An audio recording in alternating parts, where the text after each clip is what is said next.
Okay, welcome to the story of William Clark's competitive tennis career.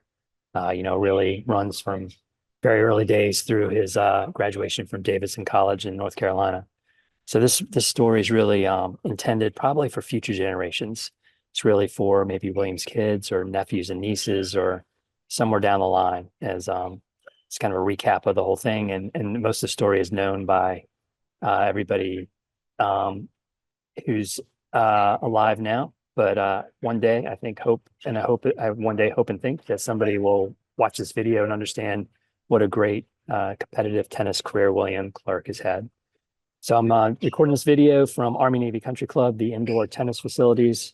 Take a quick peek at that. I'm doing this first video anyway, because it's kind of where a lot of the story begins.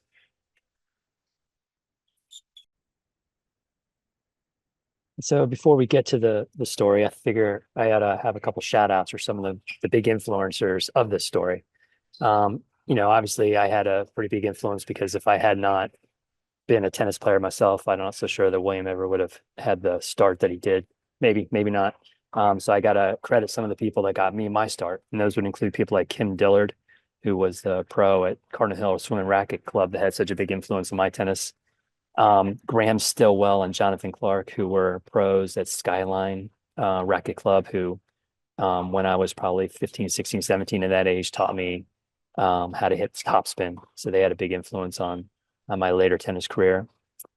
Gramps, for sure, my dad, Rolf, who, was the first one that introduced me to tennis in 1975.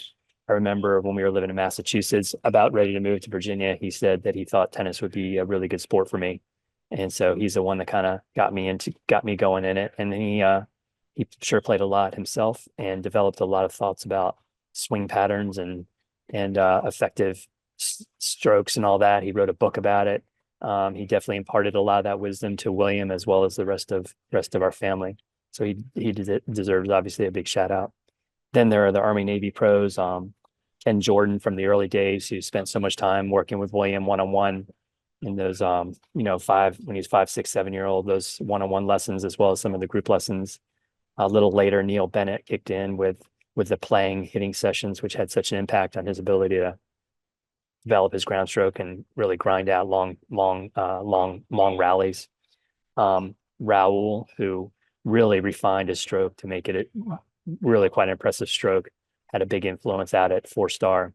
And then Bear Schofield, who ran the 4-star programs that became such a big part of Williams' development in his teen years.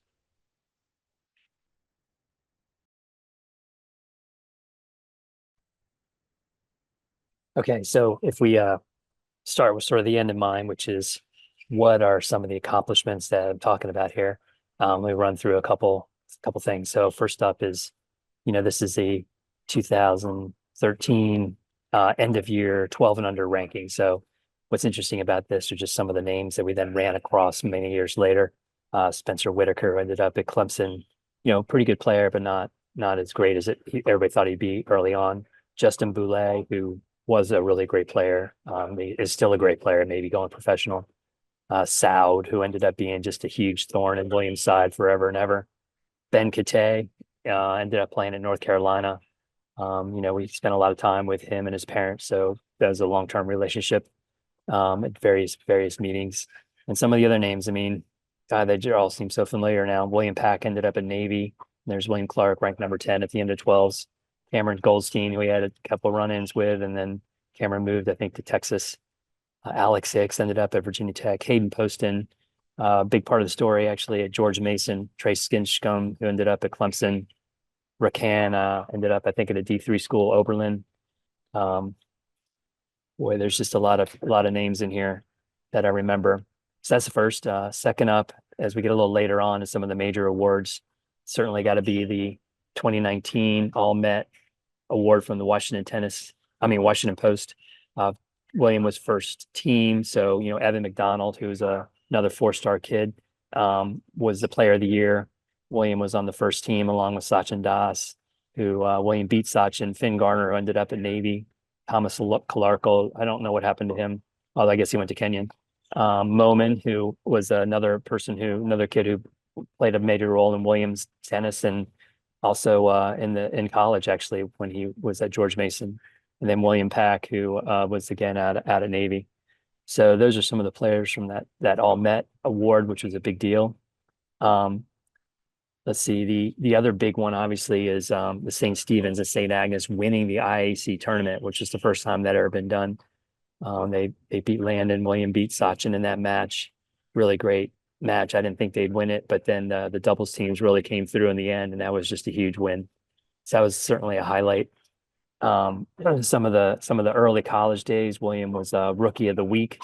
So you can see this is the write up from the A10. Campbell Irwin, who played at Richmond, was the player of the week that week, but William was the rookie of the week. So it's buried a little further down in here, down in here.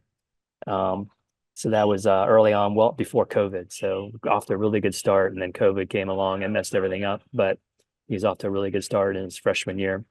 Later, the UTR rating was certainly a huge one. I mean, here he is sort of at the moment, which we ended December, ended 2023. So he's at 11.62. So frequently hovering around the higher 11s. And this was the big match. This is the last match against Charles Berteman, who's a 13. William was in there in that first set. He actually was down 2-1 in the second set, but they called time right as he was winning his first game in the second set. So I didn't get credit in UTR, but it was 2-1. So that was that was just an impressive match and indicative of where he got his UTR up to, which was very high. And then if we look at some of the other ones, academic all district. So, really great job, both academically and tennis wise. And then another big one is the second team Atlantic 10 all conference. So recognition of his achievements as a senior.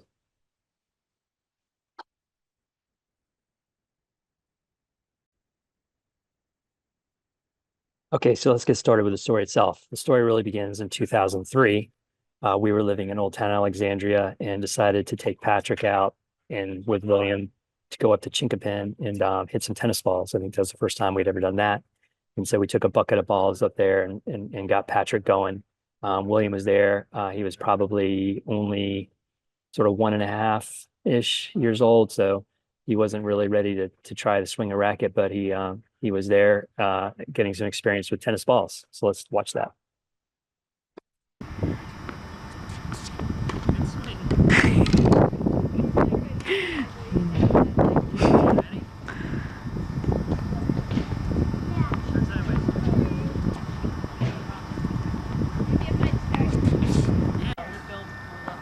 Yeah, what's he doing? Whoa.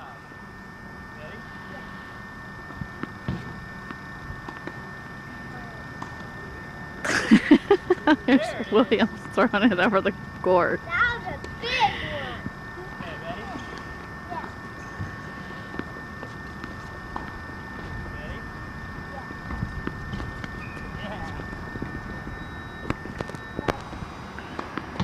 Yeah. Good smack. Ready? Good job. Yeah, Beth, I think voluntary. What, boo?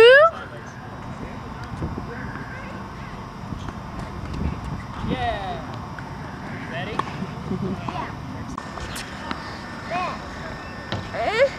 Ready. Mommy. Mommy.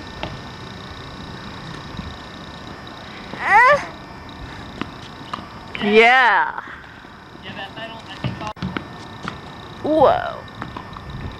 Tennis man. Okay, here we go. Ready.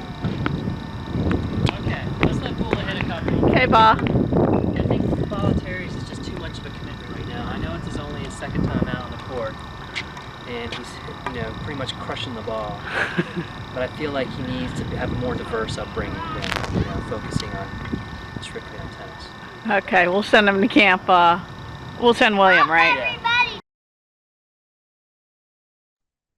Okay, so the story continues in 2006. So in 2006, we joined Army Navy Country Club. We had joined, we thought we would join years later, but Army Navy opened up the number of non-military members. They increased the civilian pool, and our wait list spot came up, and so we were offered a membership to Army Navy, which we accepted. The notification came while we were in South Carolina at one of the Surfwatch Marriott sites, and we had also purchased a timeshare at Marriott Surfwatch, so we got both the timeshare and Army Navy about the same time. So with our membership at Army Navy, we started taking full advantage of the tennis courts and the indoor facilities. And so some of the videos you'll see here next are from that time.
Good job, Muffin.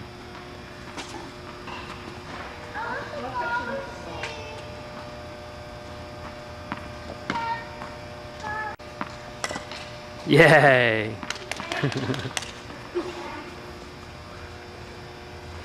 Patrick, don't be silly, please.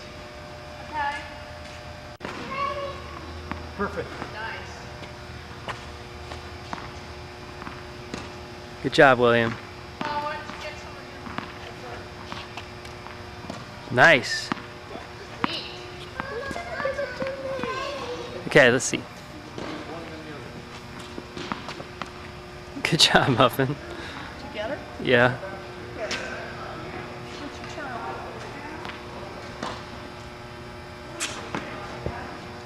Ball.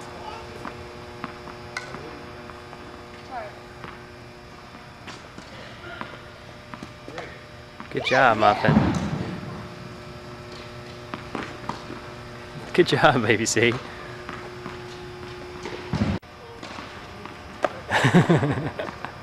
Ready to do another one?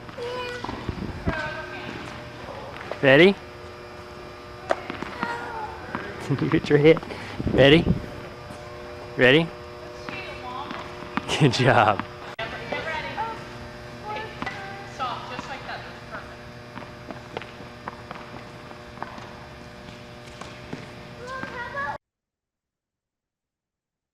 The next set of videos are from 2007.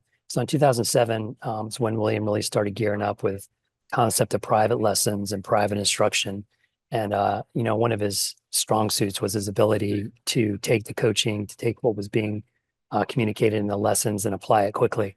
So over 2007, we really started gearing that up.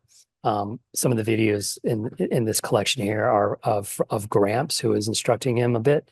And then also the time with Ken Jordan. Ken Jordan spent a lot of time with William doing very basic drills, really developing that first initial set of strokes.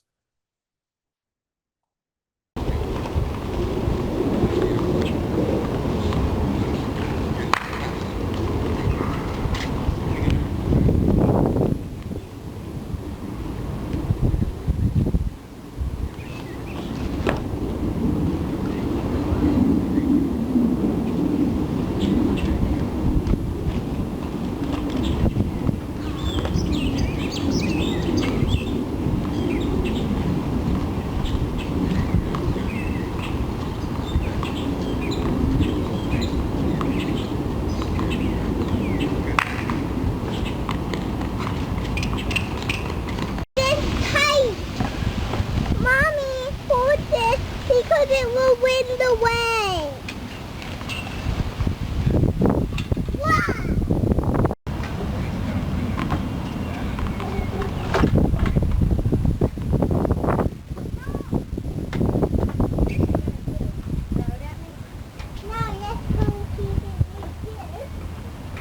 Mommy, right there I don't think would be a safe spot to leave that.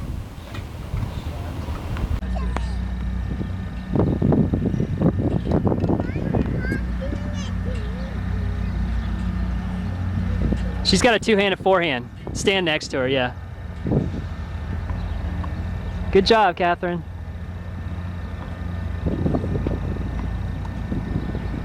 Get sideways, baby C. Good job. Okay, Bula, do some backhands. Do some backhands for him.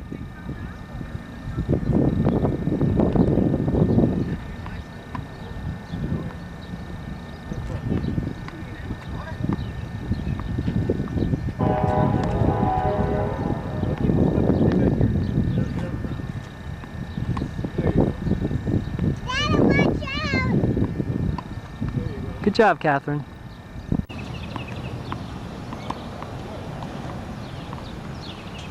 Dada, I need a ball.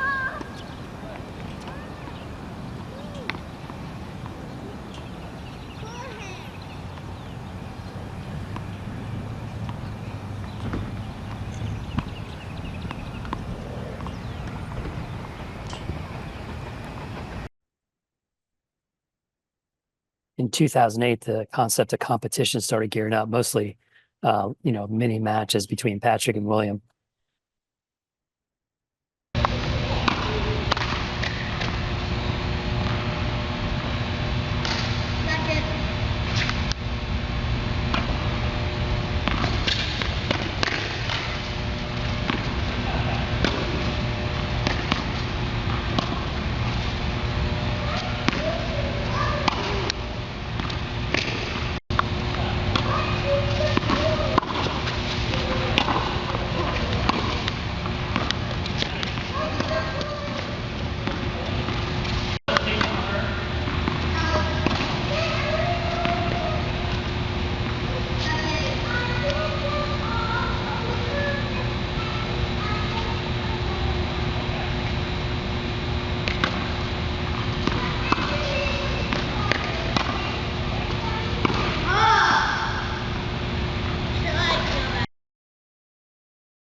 In 2009, competition against other players, particularly at Army Navy, started gearing up. This match is, I think, from one of the 10 and under club championships, maybe even against Nick Majesto, but I'm not sure.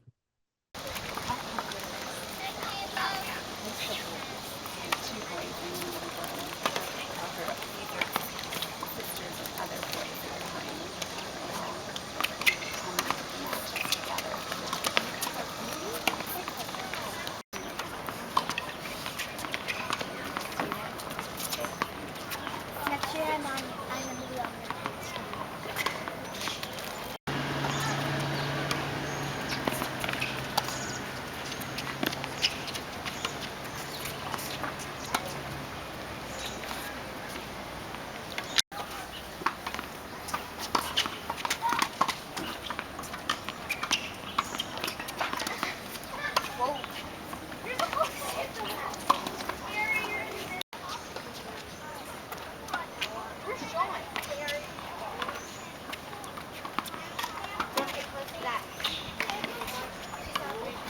I'll get it.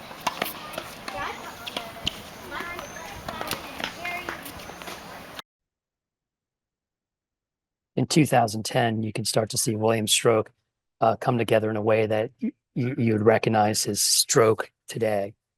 So meaning some of the things he was doing in 2010 stuck with him for sure. I remember one of the key events was when he first started learning how to do the circular backswing. We would just spend gobs of time practicing that, learning how to do that circular backswing in order to really drive home the topspin, the concept of topspin. And so you can really start to see that motion here in this next set of videos.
Hit some one-handed slices.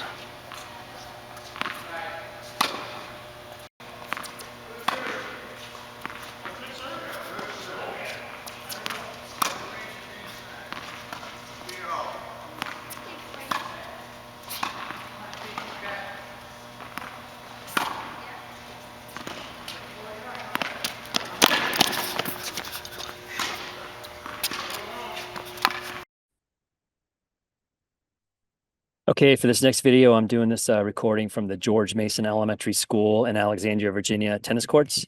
So these are courts that are across the street from our house. We spent a lot of time coming out here in the evenings and hitting balls as a part of Williams' development. So definitely a place that should be remembered. This video is about 2011. And so in 2011, one of the main things that kicked up was called parental stress. Williams started playing in tournaments more, and then we started getting much more stressed watching him play. So everything became more scaled up. Like if he won, we'd have to stay in hotels. If he lost, we'd go home, things like that. And so watching him became very much an interesting experience. In the early days, it was hard to sort of control. I had a hard time controlling my physical reactions. Like if he missed a point, I'd be like, oh, and if I won a point, I'd be like, yeah. And so over time, I learned to become very even keeled, have no reaction. And I also started to watch from a far distance so that if I did have a reaction, it wouldn't be noticed by William as he was playing. So that's kind of the main thing on 2011. The other thing that started kicking in was the fact that, we were going to miss some events. We had vacations planned, and there was always something tennis-wise going on. And as a result, there's always potential conflict. So one of those conflicts was the City Open had like a 10 and under event where there were teams of 10 and unders who would come and play at the City Open. And the year that William was invited to do that, he was not able to go because we were headed down to the Outer Banks for our annual beach trip. So he was pretty upset about that, but that would have been a really cool event and one I wish he could have done. But there's always gonna be something and always something to be missed. So this next video, you'll see a match. I think it's the end of a tiebreaker, so you can start to hear the stress in my voice as he's winning and goes on to win. But boy, that stress really started kicking in, and it really never ended. Even now, I get stressed watching him play. Just matches that don't even mean anything. All right, 9-3 in the third set tiebreaker. Hopefully, he puts it away right here. So he chokes this one. There'll be no recovery. There it is. Come on.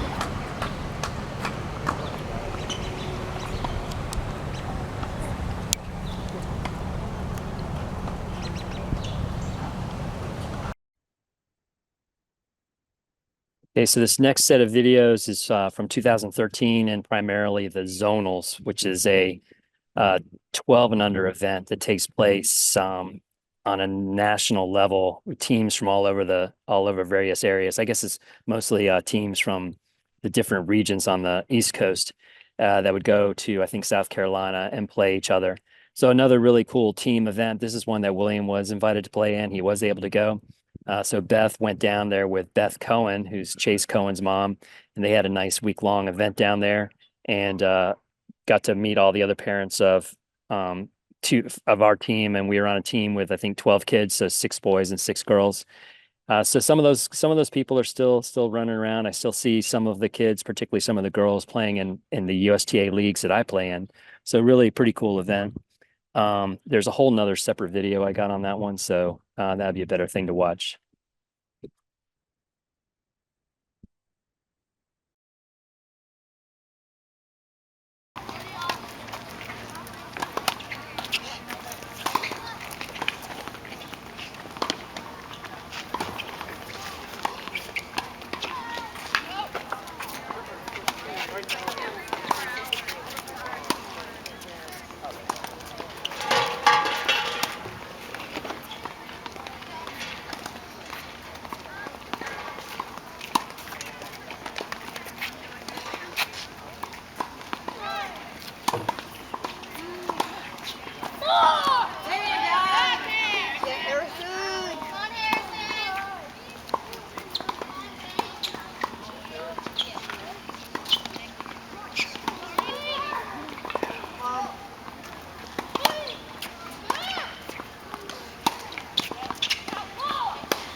All right, this next set of videos is from 2013 again, and this time Christmas time.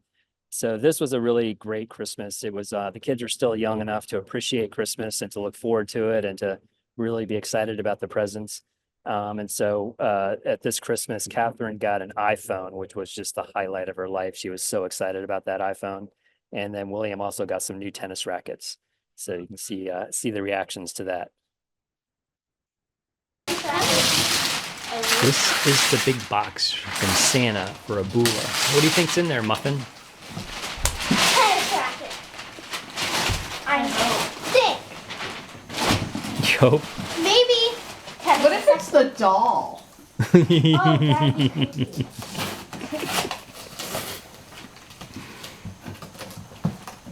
Where's the scissors? Just Muffin. Yes! You got two tennis. Yes! What? You got two. How do you get two tennis You rackets? got two tennis rackets. If it's still on it.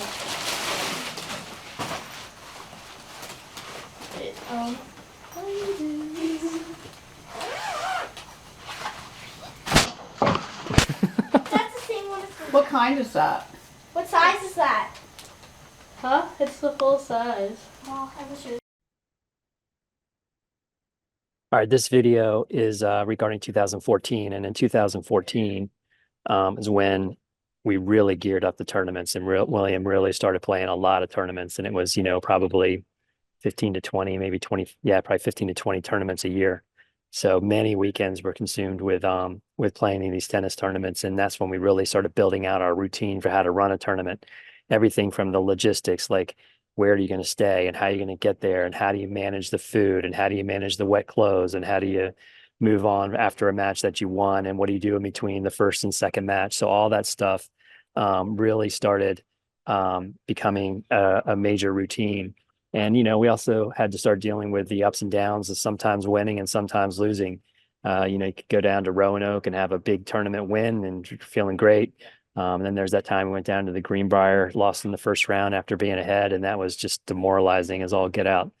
So all that stuff, the big wins, the big losses, all started becoming sort of a bit daily part of the routine. And by having it become a daily part of the routine, that's how you are able to develop the skills to get through those tournaments. Because you don't, and if you play a lot of them, you don't get too attached to any one as being a big deal. So on another note, I'm doing this recording from Army Navy. This is the clay courts. They're in the process of being prepped for the season. It's March right now, so they're putting up the lines and redoing the clay and things like that. So this is obviously a place where William spent a lot of time playing, right out there with Neil in particular. So this is at the Army Navy Country Club on the outdoor courts this time. All right, so I wasn't recording that last bit, so we got to do it again. So we're here at Jetty's, which is one of our favorite sandwich joints right after Williams' match at the Mount Vernon campus of George Washington University. I had a turkey salad, which wasn't so good because it's mixed with tarragon. And William had the oven roasted turkey with avocado, which is really good. Tabula, can you tell me about your match? Who'd you play? But you gotta look at me so I can hear it. David Cohen. How'd it go? One. What was the score? 7-5, 6-0. What was good about that match?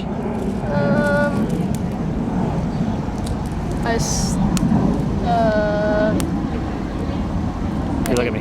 I didn't stop playing.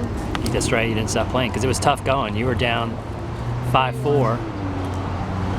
And he was hitting some really good serves and giant forehands. What else? Then what was the second set score? 6-0. What happened then? He played like crap. Yeah, he totally fell apart after he lost that game at after he was up 5-4 and he lost that game. He kind of just started falling apart from that point forward. So finals, who do you play in the finals? Michael Miller.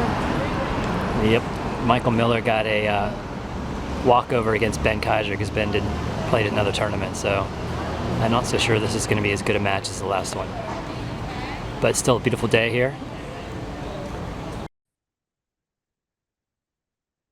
All right, next up is 2016, and this is the time period where William really solidified his strokes. He had a lot that had a lot of a lot of that had to do with his lessons with Raul, who just broke down his stroke into very minute detail and worked on every little bit of it and really solidified it and became what was really a great stroke. And he focused a lot on repetition and just a lot of practice. And speaking of practice, this would be when he was sort of in full gear at 4-star. He's going to 4-star probably 2 or 3 times a week to play with the Super Nats, which was run by Bear Schofield. He was also doing a private lesson with Neil here at Army Navy, and then I would play with him once a week as well, just to practice his strokes. So a lot of tennis, a lot of focus on tennis, and a lot of commuting back and forth to 4-star, which was, in retrospect, I miss it for sure, but it took a lot of time.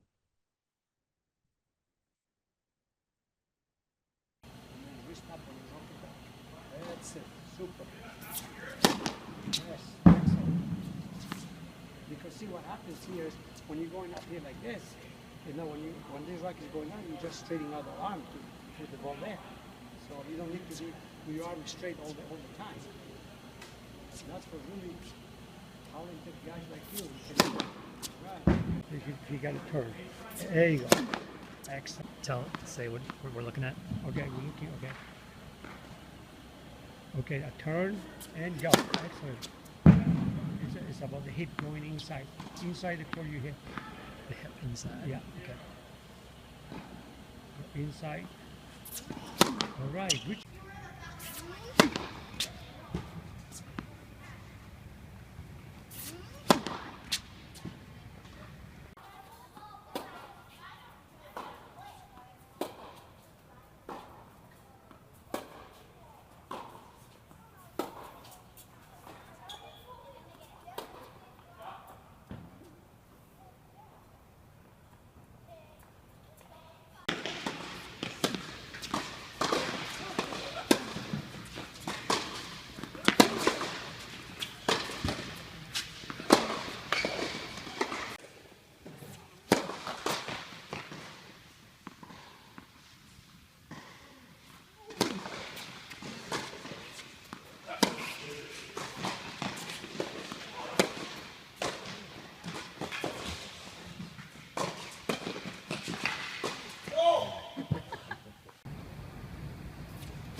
All right, these next set of videos are from 2017, and this is when the national tournaments really became center stage, and all our planning was revolving around these national tournaments. Places like Kalamazoo, Michigan, and in Florida for the clay courts, and then Rome, Georgia for what were called L2s, which was sort of a slight step below the national tournaments. I think the Rome, Georgia tournaments were probably my favorite tournaments. The place was incredible, and just the setup of where we stayed, the little town that was right there. He did really well at a couple of those tournaments, so we were down there for like 3 or 4 or 5 days. So those were probably some of my favorite events. And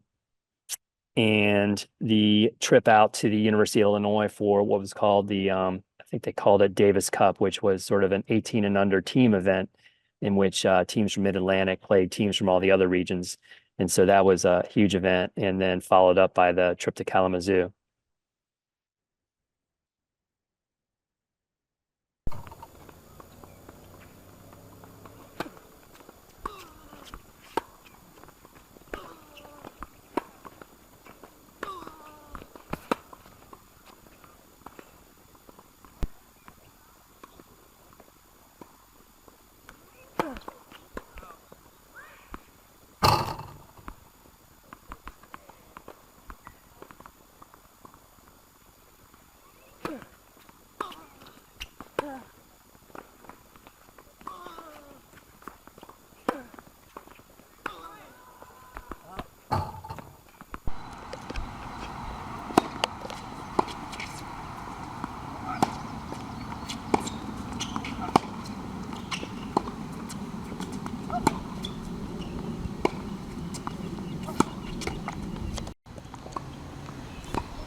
Okay, as we headed into 2019, the real focus started to shift toward the St. Stephen's high school team. St. Stephen's has never really won anything in tennis, even for as long back as when I was in high school in the IAC. So this was a real opportunity with having William and Chase both playing on the St. Stephen's team at the same time. So I think the highlight of the season in which they did well but didn't win the regular season was the tournament. And they did win the tournament. William had a huge win over Sachin Das, who was another one of the Mid-Atlantic players who was really good. And then that led to a 3-3 tie. And there was a doubles team that pulled it out at the very end after losing the first set, I think. So it was a huge win. It was a huge opportunity and a big feather in the cap of St. Stephen's tennis.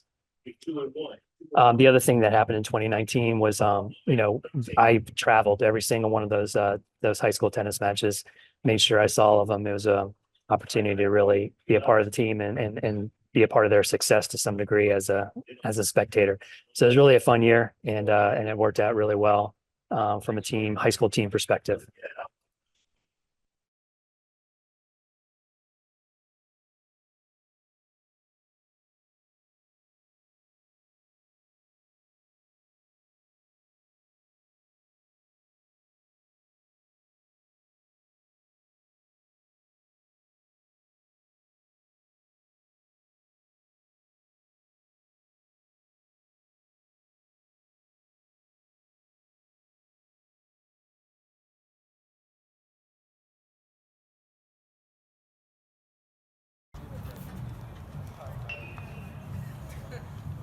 Saints on 3! 1, 2, 3, Saints! And there we go, IAC Finals 2019. St. Stephen's versus Lehman. Just getting warmed up. And here's the scene where I just won. Beat Sachin. 6-1, 7-5, one singles, 2-all in the singles now, and up to 3 dubs, up to 3 doubles besides the match. It's a big turnout for this match.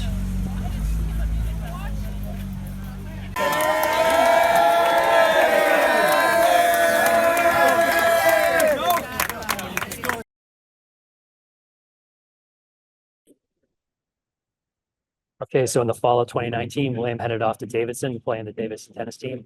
Sort of the culmination of 10 years of hard work getting to that point. So I think in retrospect, Davidson was the right school.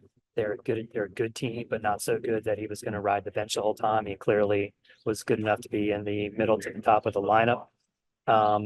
And so I think it was the right fit. I mean, he did struggle for a couple of years off and on there with injuries, which pushed him lower into the lineup. And sometimes he was struggling to be in the lineup at all, usually following some sort of recovery from an injury. But 2019 to 2022, it was just a good experience with college tennis. All the ups and downs that go along with it, the workload, time it takes, all that was rough, but he ground through it, and I think in the end had a relatively good college experience.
The highlight of Williams' college career had to be his senior year. He had a really great senior year. He played number 1 or number 2 in the lineup the whole season. He had some really big wins against some big name players, and just was healthy the whole season, and had a good time. I think there was some debate as to if he was going to go back for his senior year. He could have graduated early.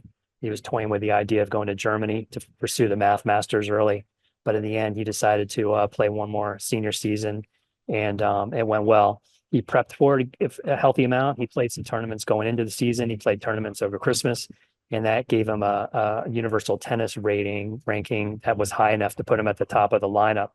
So he started the lineup at 1 or 2 and basically stayed there the whole season. I think the highlight of that whole year probably was the A10 tournament. He had a solid A10 tournament. They beat George Mason in a really tight match. He then played just to close out that last point about VCU, he played a kid named Charles Berteman. And then taking it all full circle, the second to last match that he played was against Momin Khan, who was a kid that he probably played his first competitive match against and when they were 10 and unders. So Moment was a 4-star kid and someone he had matches against off and on and always had sort of a, rocky relationship. They got along well, but there are some times where there were some complicated matches and I think in the end that win against Moment was another highlight of his tennis career. So that was an interesting end to it all.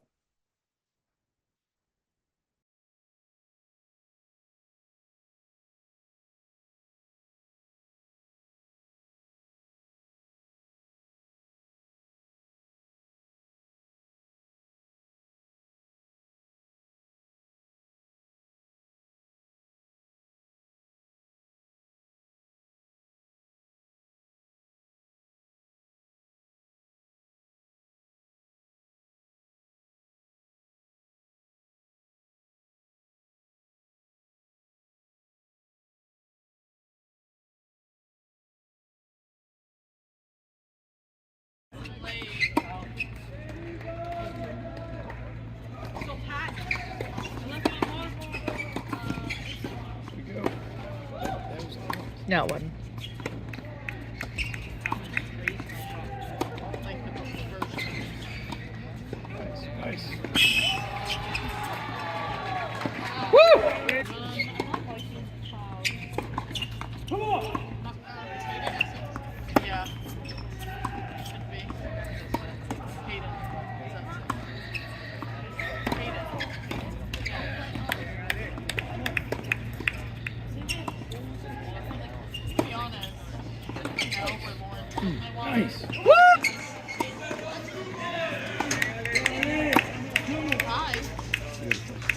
You got it. You got it. You got it. Oh, you got it.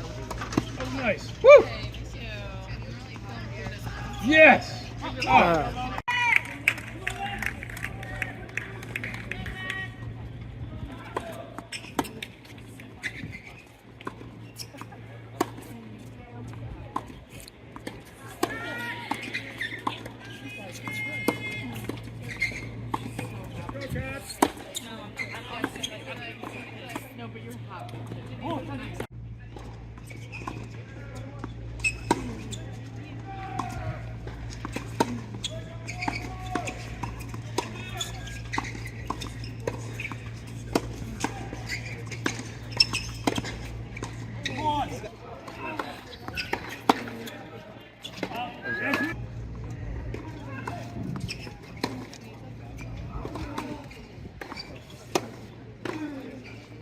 That was a good shot.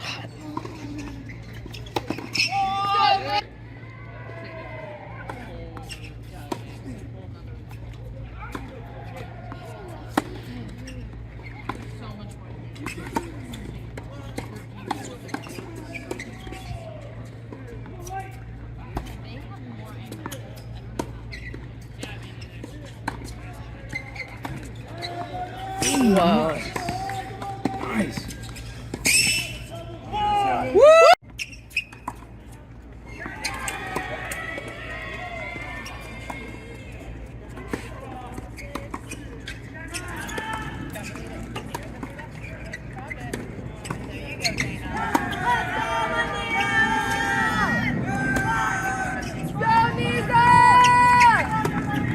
Let's go, Nisa! Okay, wait, so what's this one after? Let's do one. 1, 2, 1. 2, 1 for Davidson. No, 2, 1.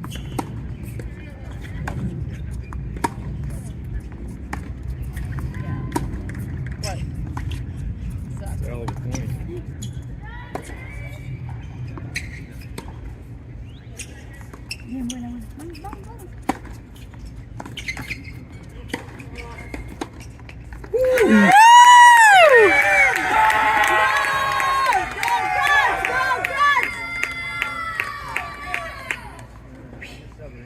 Williams did it.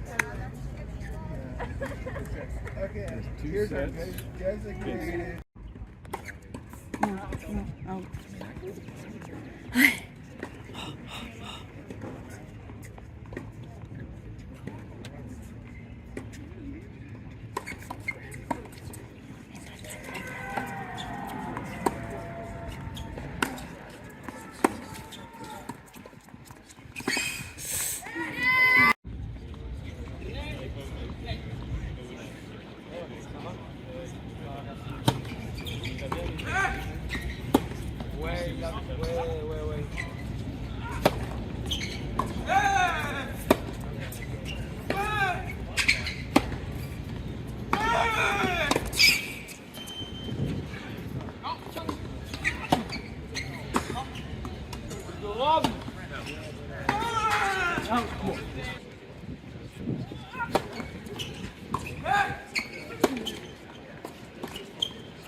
Nice shot.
Whoa.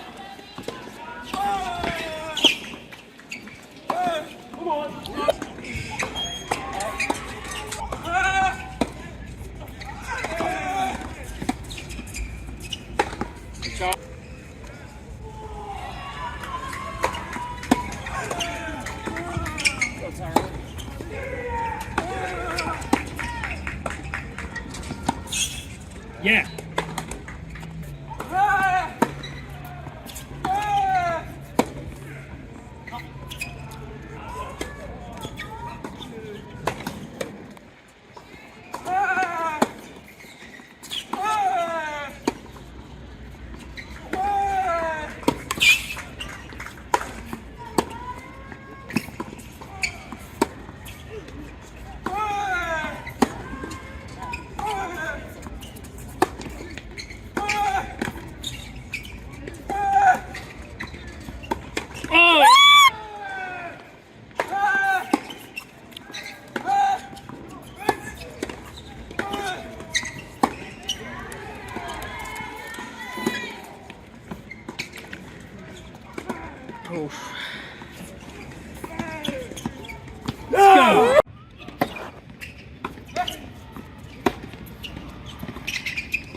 Oh yeah. What?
Oh.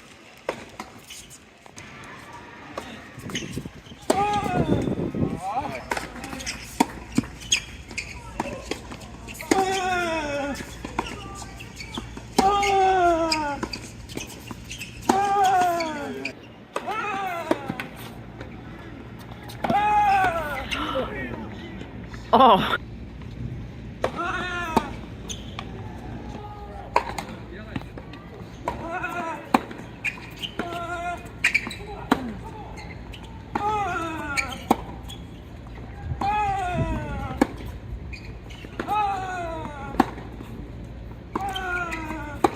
Oh.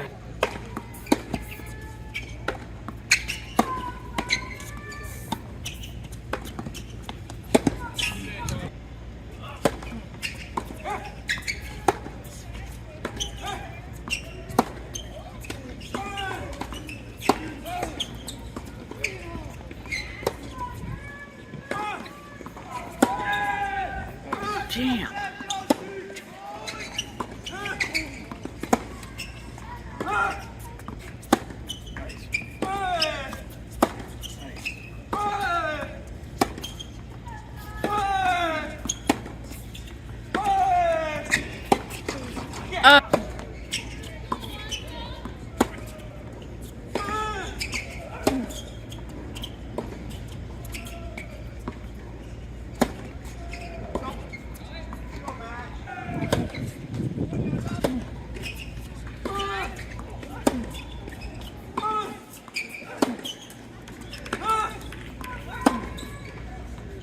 Wow.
What?